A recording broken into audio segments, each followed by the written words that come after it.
వెళ్ళిపోయింది మనసు,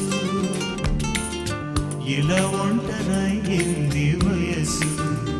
ఓ చల్లగాలి ఆచూకి తీసి కబురేయలేవా ఏమైందో,